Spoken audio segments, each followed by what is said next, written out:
Hello, my name is Monica Fernandez, and I'm a third-year medical student at the Spencer Fox Eccles School of Medicine. Today, I'm going to present on the perceived barriers to fruit and vegetable consumption and physical activity as reported by women of color in urban Utah. These perceived barriers were common and aligned with the 7 domains of health. To start,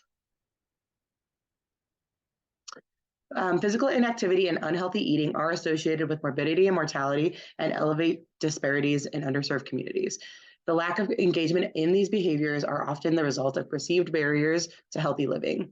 There is currently no research evaluating these barriers in the Pacific Islander, Native Hawaiians, American Indian, Alaskan Natives, and African immigrants and refugee women. This study aims to identify common barriers to fruit and vegetable consumption and physical activity at baseline, and explore the factors associated with these barriers to healthy lifestyle behaviors.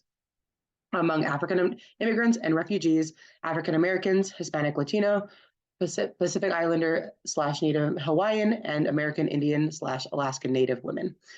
As for the methods, in accordance with community partners, study participants were interviewed and self-reported demographics, health knowledge and behaviors, and perceived benefits and barriers to healthy behavior.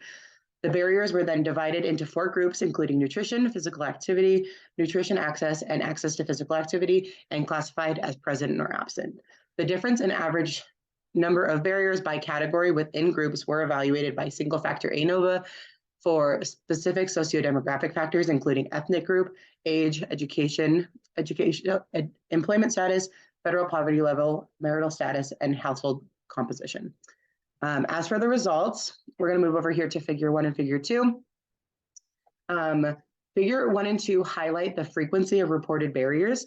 As for figure 1, the most reported barriers to healthy eating and healthy eating access include quick spoilage of healthy foods, high cost of healthy foods not being a typical aspect of diet, healthy foods not being filling enough, and the family's dislike for healthy foods.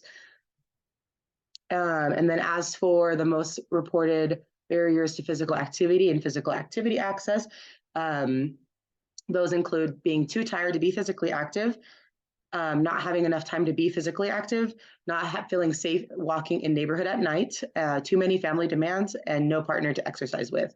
Ultimately, more barriers were reported to physical activity than healthy eating. There were statistically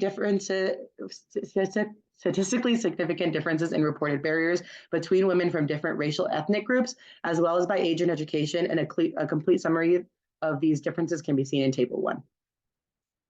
So now we're going to move to the perceived barriers and the 7 domains of health. We also related the perceived barriers to the 7 domains of health, which is summarized here. This shows how pervasive these barriers are on the lives of women of color. And then lastly, as for the discussion, examining these barriers among women of color provides insight into future research, community programming, and healthcare services. Efforts to reduce the perceived barriers has the potential to encourage healthy lifestyles, reduce the prevalence and risk of disease, and disrupt health inequities in Utah communities. Thank you for taking the time to listen to my presentation.